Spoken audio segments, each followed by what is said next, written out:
Car il est une règle dans la pédagogie de Dieu, c'est que Dieu nous prend tels que nous sommes.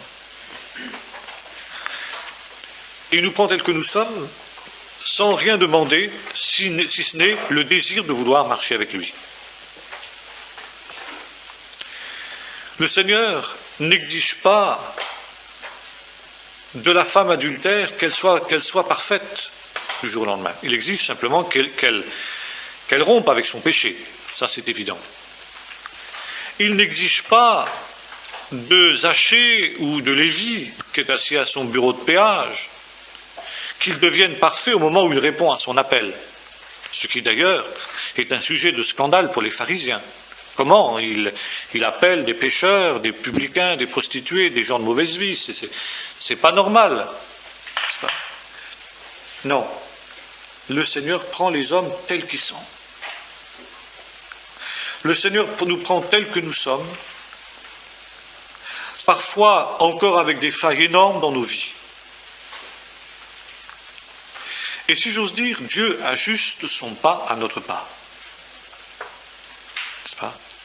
Il se met à marcher à notre pas.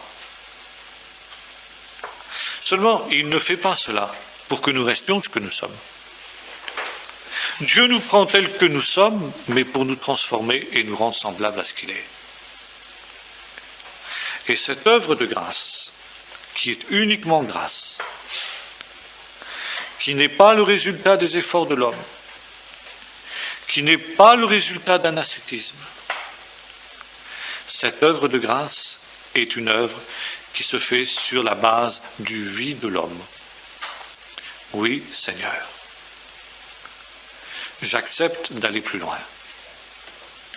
J'accepte de marcher de progrès en progrès. Quand nous offrons notre corps à Dieu en sacrifice vivant et saint, Wesley avait raison de dire c'est l'entière sanctification, car aux yeux de Dieu, dans cet instant-là, nous sommes entièrement saints à ses yeux. Mais nous ne sommes pas parfaits.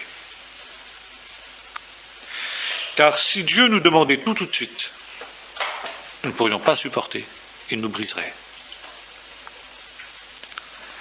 Et Dieu voit quoi ? En quoi sommes-nous saints à ses yeux ? En ce que disait David, crée en moi un cœur pur et renouvelle en moi un esprit bien disposé. La marque de la sainteté, c'est un esprit bien disposé. Seigneur, concernant ce que j'ai compris de ta volonté, autant que cela dépend de moi, je m'y suis soumis. C'est bien, bon et fidèle serviteur. Seulement, ne te crois pas arrivé pour autant. Ce n'est que le début. Car tu prends ta Bible et qu'est-ce que tu lis ? Soudain, un verset qui te parle et qui te montre dans ta vie quelque chose auquel tu n'avais jamais fait attention. Et tu dis, mais Seigneur, c'est vrai. Mais il y a ça, je suis un misérable. Je pensais pas que ça te déplaisait, mais je vois dans ta parole, je crois dans la connaissance, et cette connaissance m'amène à m'affliger sur moi-même parce que avoir des choses, des failles que je n'avais jamais vues auparavant. Mais c'est justement ça. C'est pour ça qu'elle est faite, la parole, justement. Comme dit Jacques, c'est un miroir. Pourquoi avons-nous un miroir ? Pour nous regarder dedans, pour voir ce qui ne va pas, justement. Ah, la cravate est de travers. Ah ben heureusement que j'ai le miroir pour le voir.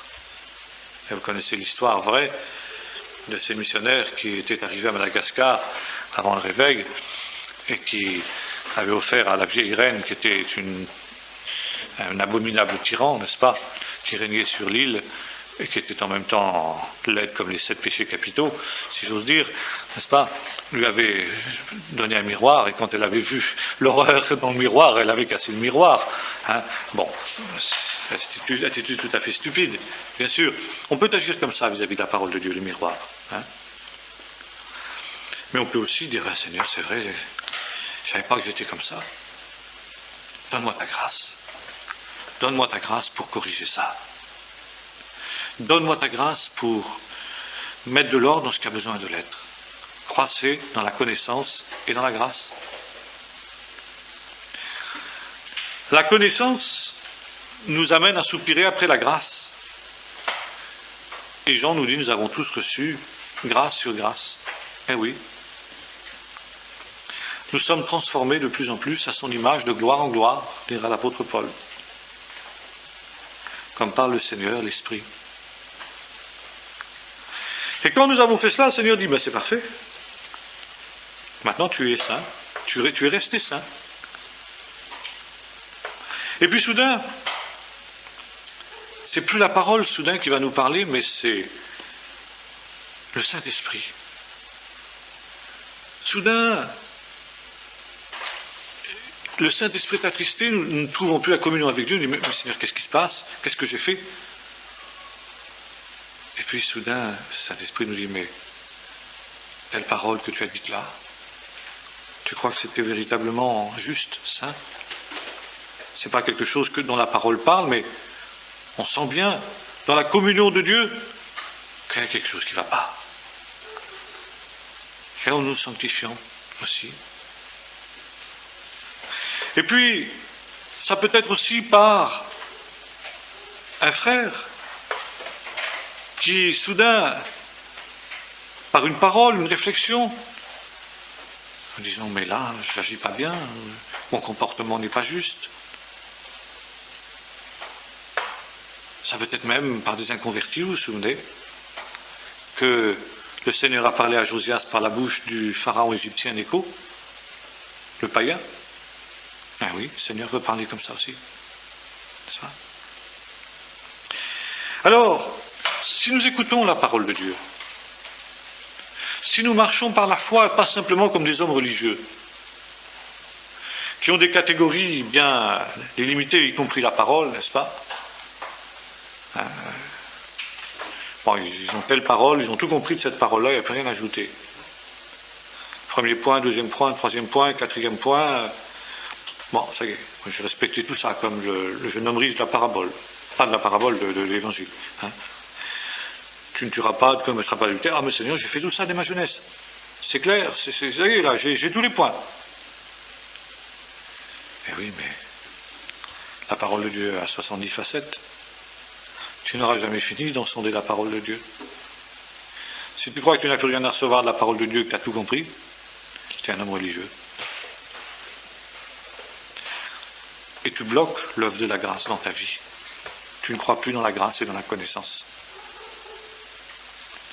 Mais si nous avons l'attitude d'humilité, qui consiste à dire, Seigneur, j'ai tellement encore à apprendre, j'ai tellement à comprendre, Seigneur, révèle-moi, Seigneur, conduis-moi plus loin, alors c'est différent.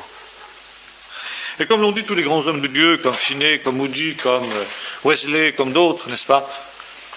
Ils ont fait cette expérience qui est commune à tous les hommes de Dieu. Que plus on avance dans la sanctification, plus on devient humble, car plus on prend conscience qu'on est des pécheurs. Alors évidemment, il y aurait un aspect assez décourageant dans cette vision-là. Dire, alors là, si on découvre, si le fait de progresser en sanctification, c'est nous faire prendre, puis encore, de multiples formes de péché en nous, oui. Mais il y a péché, si j'ose dire. Bien sûr, celui qui arrive à ce stade de sanctification, où, comme le disait Finney, sa conscience est aussi délicate qu'une balance, en sorte qu'une plume suffit à la faire pencher, à la faire basculer, n'est-ce pas? Eh bien, il est évident que le péché dont il s'affligera, le péché qu'il cherchera à vaincre en lui, ne sera plus le péché scandaleux ni grossier dont il a été délivré à sa conversion, bien sûr. Ça tombe sous le sens. Mais ce seront justement ces petites choses auxquelles on ne pense pas. une parole, peut-être l'intonation d'une parole, un mouvement d'humeur, une attitude qui n'était pas juste,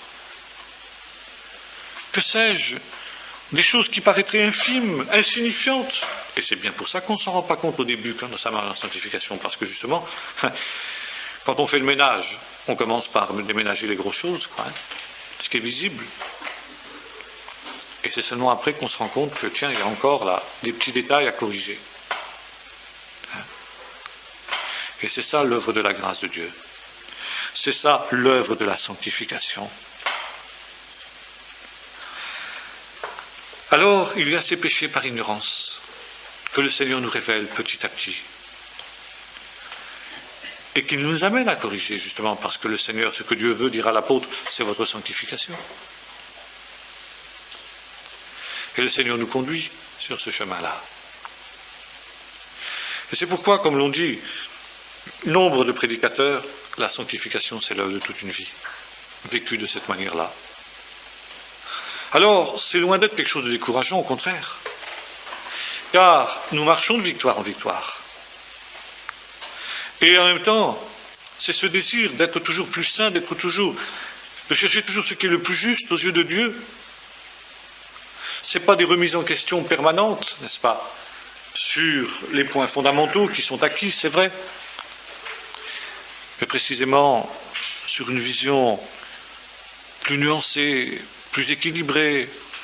Vous savez, il y a aussi cet exemple magnifique que nous trouvons dans l'Évangile, n'est-ce pas, la paille et la balle.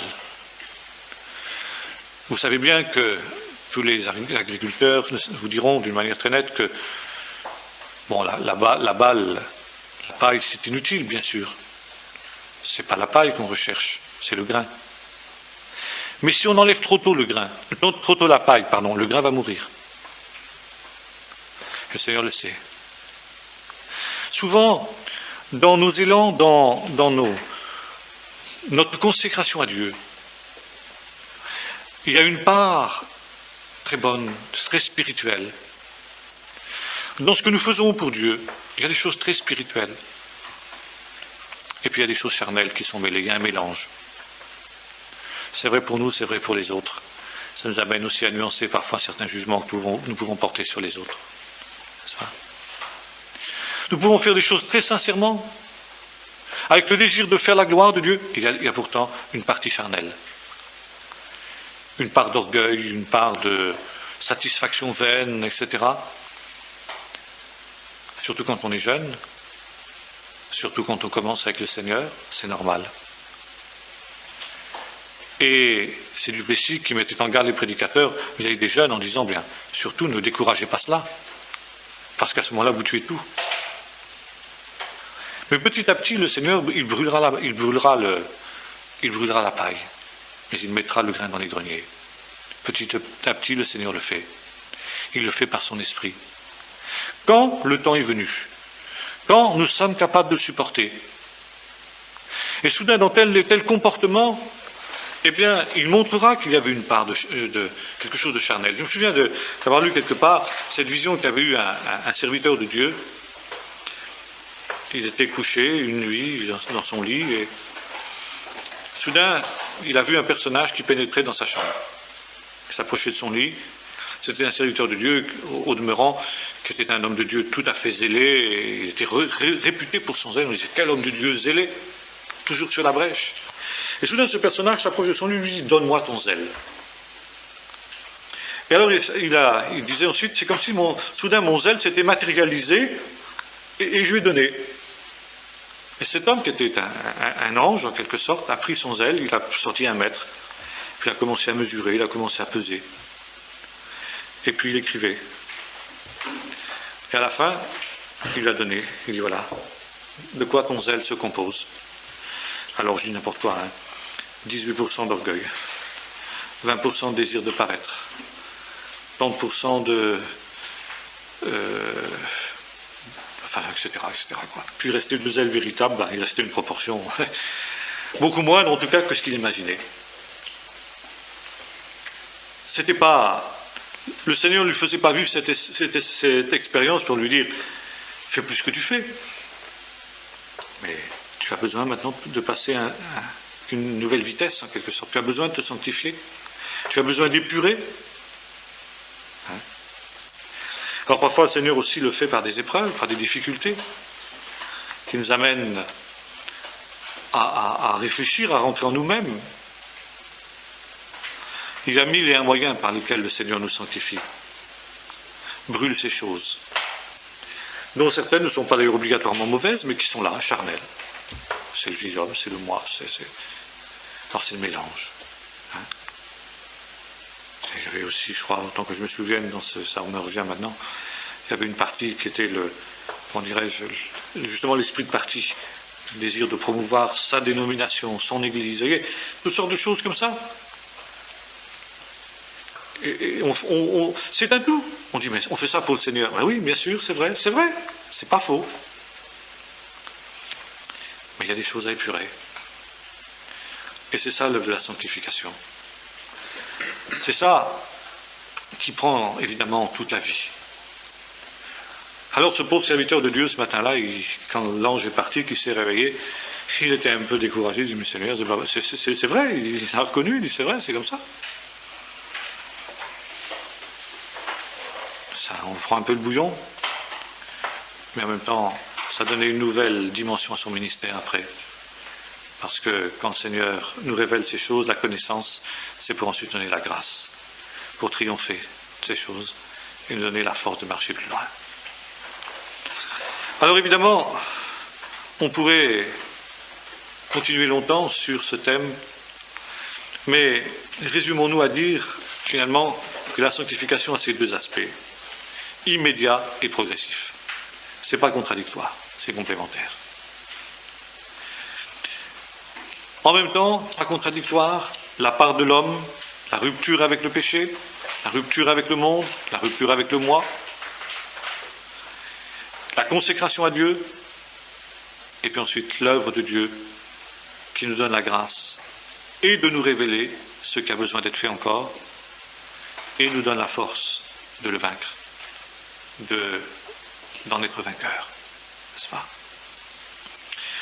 Donc, si vous voulez, voilà en gros, bien sûr, très schématiquement, ce qu'on peut dire de la sanctification.